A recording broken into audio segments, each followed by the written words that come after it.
For hundreds of years, the aurora borealis, or northern lights, has had a deep spiritual meaning for Canada's Aboriginal Inuit people, often involving the lives of the departed, and a belief that souls of the dead dance in the aurora. But now, another strange light phenomenon has been documented in Canada that, as far as we know, is not part of any native traditions. So our question, what is it? January 2017, North Bay, Ontario, Canada. It's 2 a.m. and TJ Elzinga is woken up by his son's crying. Then, after putting him back to bed, Timmy looks out the window and sees this. Take a closer look. A row of multicolored beams of light stretch across the horizon, shooting down from the sky into the ground. TJ ventures outside in the sub-zero temperatures for another view. Oh my goodness. It was almost like something out of Star Trek or something. Like Scotty beamed me up, and I was very confused as to what I was seeing. And I've never seen this before in my life. Now, you might be thinking this is the fabled aurora borealis, which is visible in the Great White North about 240 nights a year. But that phenomenon looks like this, not these clearly defined beams of light. Writer Eric Grundhauser agrees that these are unlike any phenomenon he's ever seen. You see something in the sky like this, it's not unreasonable to think that some people would think that they're UFOs. The phenomenon is somewhat reminiscent of these mysterious lights spotted above Montreal's Hotel Bonaventure in a now famous 1990 UFO sighting. That's still unexplained. Could this be a similar anomaly? So this is not something anyone would expect. I think that most people would see these as an unnatural phenomenon. Could these light beams be a hoax? Upon investigation of the way that the camera captured this information, this shutter speed value is consistent with what we would refer to as nighttime photography or long exposure. The images are authentic. The images haven't been photoshopped in any way. Nothing was detected that suggests that they were fabricated or created. Next, we go to astronomer and video effects designer Mark D'Antonio. Is it a Martian invasion? Is it an alien attack? I know that people said that this was some kind of big UFO hovering in the sky, but there really isn't any structure visible. And you would think if it was that close, you would actually see some kind of structure. So if these lights aren't alien in nature, could they be man-made? Maybe it's a spotlight like you see when they try to announce a new car dealership opening. But there's a problem with that. A spotlight would stay at a relatively tight beam and then it would fade out. But we see that these lights, they start off nice and sharp, and as they climb, they kind of feather into the night sky. So this looks markedly different from a spotlight. D'Antonio rules out anything man-made, so are we looking at a natural phenomenon? We take that question to meteorologist Juan Hernandez, and he points to an uncommon and rarely photographed phenomenon called light pillars. Light pillars are a phenomenon characteristic of cold climates. Oftentimes, when we have below freezing temperatures, we have ice crystals that are suspended in the atmosphere. Those ice crystals are in the shape of hexagons, so they're hexagonal ice crystals that act as a mirror where light is reflected towards the surface. It might seem like there's a beam of light coming from the surface of the Earth, but in reality, it's actually an optical illusion. But while a light pillar can be generated by the sun, it turns out it's primarily our modern city lighting that causes them, and they're different colors. It just depends on what the light source is, if it's a light post or if it's something coming from a residence or a building. Due to the differences in the sodium vapor within the lamps themselves, we're able to get distinct colors, such as the blue hues, we're able to get the orange hues, or even the yellow hues.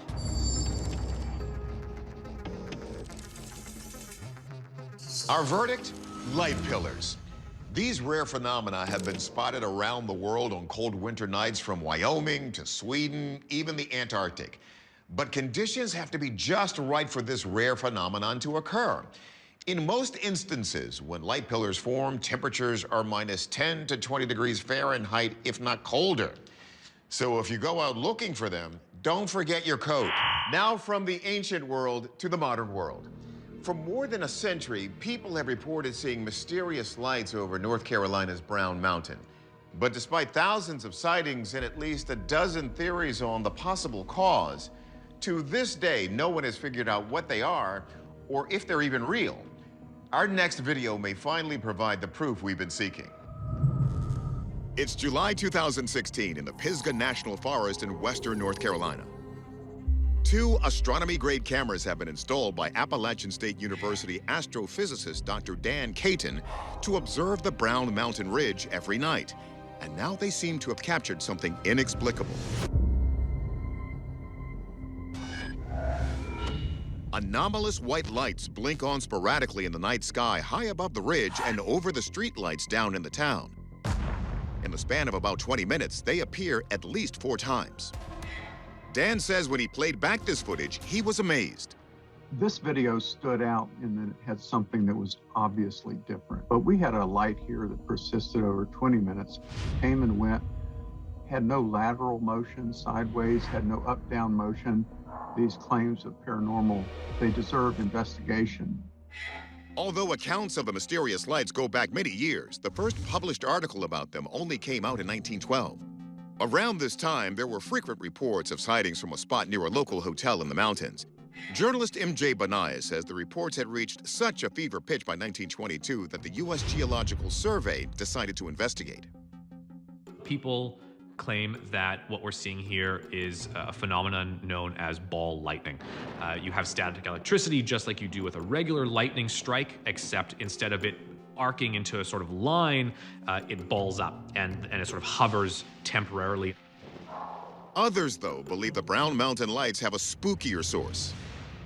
There's a school of belief that the Brown Mountain lights are actually some sort of manifestation of spirits or ghosts. There's claims that soldiers from the Civil War were killed during a battle near the mountains, and what we see are their ghosts carrying lanterns at night. Another theory that's been floated is train headlights. In 1913, a USGS investigator found that Southern Railway trains could be seen from Brown Mountain, and that many reported sightings lined up with the train schedule. But this idea was flushed out after the tracks washed away in a 1916 flood, and the sightings continued. So will our experts finally be the ones to get to the bottom of this centuries-old mystery? Physicist Dr. Matthew Shadagas explores the ball lightning hypothesis. We don't understand from a scientific perspective how ball lightning could form. We have a series of equations in physics known as Maxwell's equations. Maxwell's equations tell us how to make predictions for how electrical phenomena behave. Unfortunately, Maxwell's equations don't give us something that look like ball lightning. These 4 complex equations are named after Scottish physicist and mathematician James Clerk Maxwell, who came up with an early version of them in the 1860s. Based on the equations, the size of ball lightning's electric charge would be too great for it to move as observed here. So could the lights just be coming from a plane? When the light shows up that looks sort of like a floating, hovering ball, you know it's not a plane. A plane that has blinking lights is traveling through the frame is going to make a long, drawn-out line.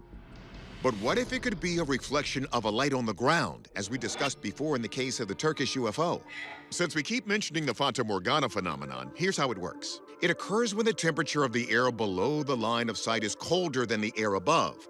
This causes light rays passing through to bend down, making the image of the object appear higher than the actual object. This is an illusion that occurs near the horizon, and we see lights that are significantly above the horizon.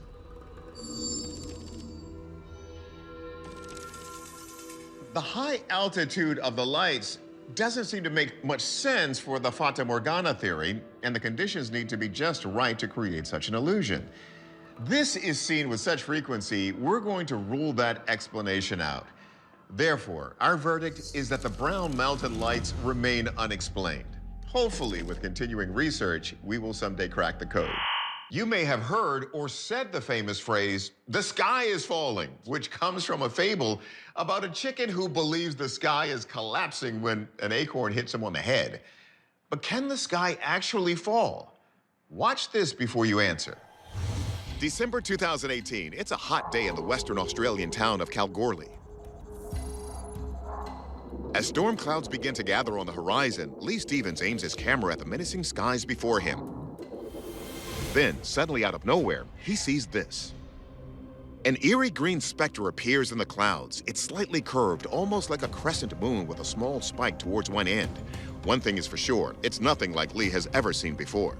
It was quite a night, a lot of lightning and thunder around. I was like, oh wow, look at that. And I looked into the phone and we saw the green light. Now we stood there watching it and it was changing shapes and things. But while many would assume lights in the sky during a storm is the work of Mother Nature, according to writer Aaron McCarthy, its odd shape and pointed edges lead many to believe it's a glitch in the Matrix. It's a very old idea that perhaps reality is not reality, that we are actually living in a computer simulation that's run by a more advanced civilization than our own.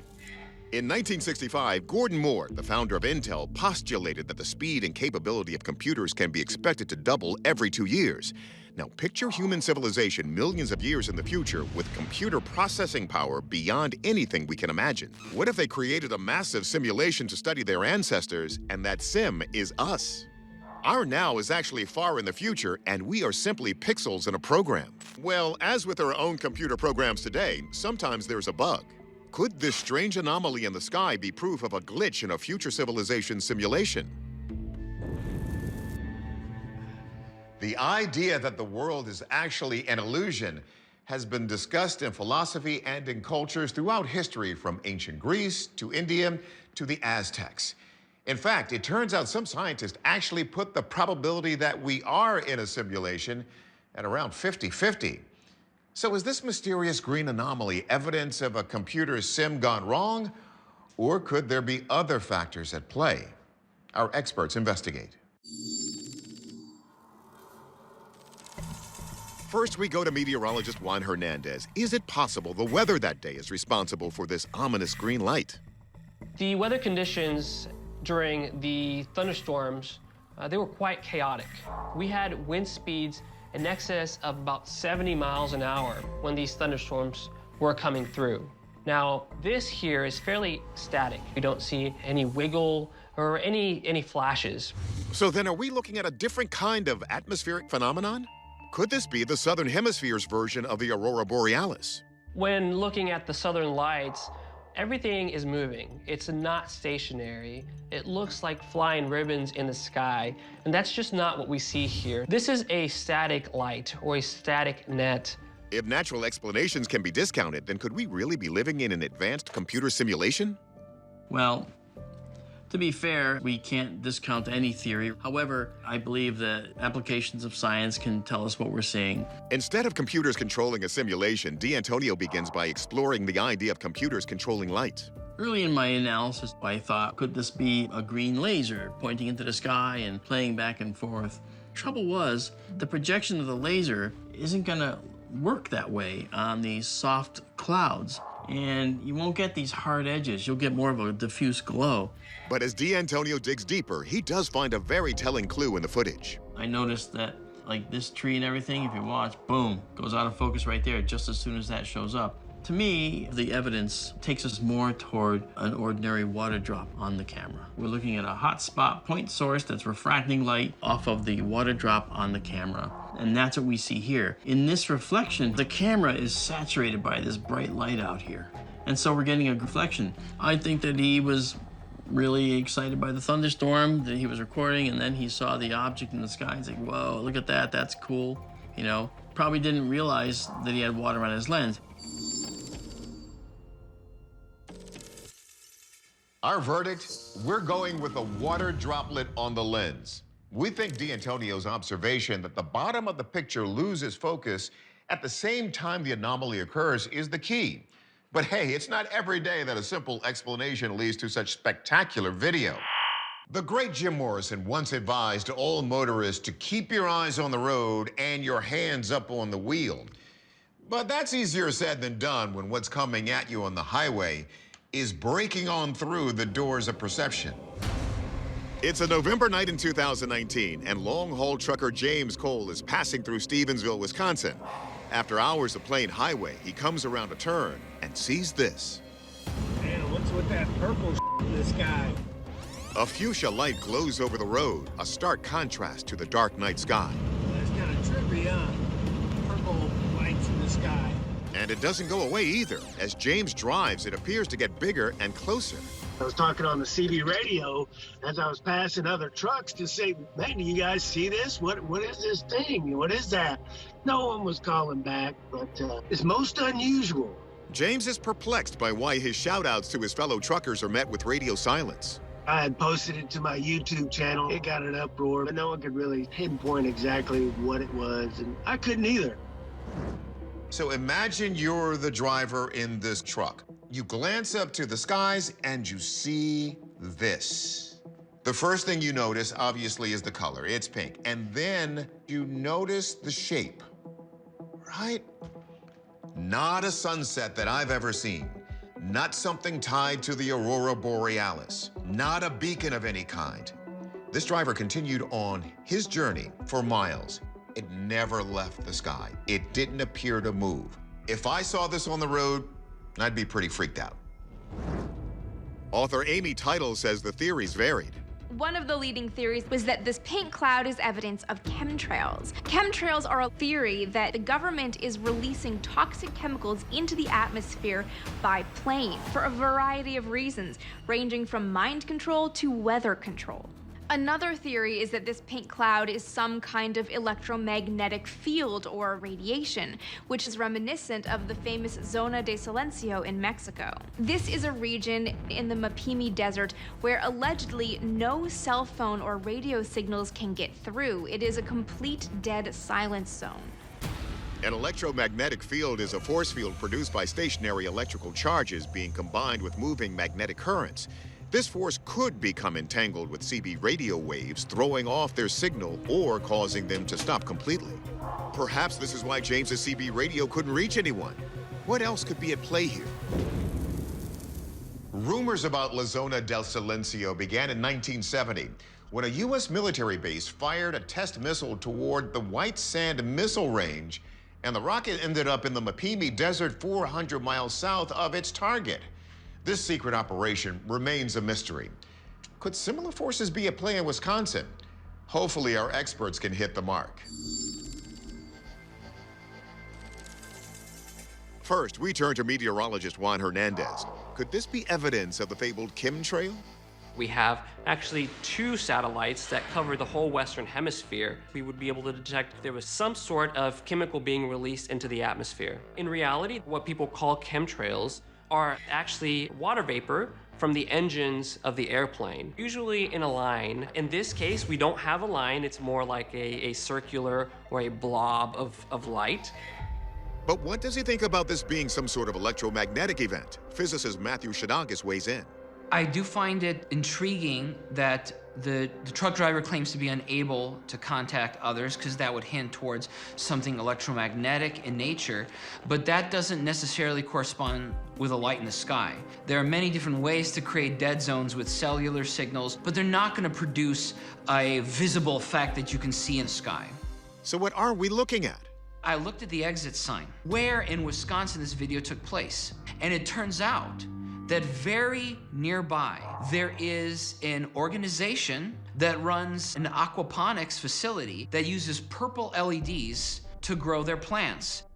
Aquaponics is a food production system that combines aquaculture of fish with hydroponics of plants. Nutrient-rich water and proper lighting for photosynthesis are key. So that kind of fits what James saw, but he started recording that footage miles away. So how could James see this from such a long distance? Colors that are towards the end of the rainbow tend to scatter more easily in the atmosphere. That could explain why we see such a large purple mass in this video, because the lights from the LumaGrow LEDs can really scatter very easily through the atmosphere and create an eerie paranormal glow. Well, the clouds could be reflecting light or refracting, which means bending the light, making it look much larger than it actually is. But it's just some botanists growing some plants and vegetation for us. So it looks like we've solved this one, at least partly. We don't know why the radio went silent, but the strange purple light was coming from an aquaponic farm. Who knows, maybe James will find himself transporting some of the produce being grown there to a store near you. In the meantime, brother, keep on trucking.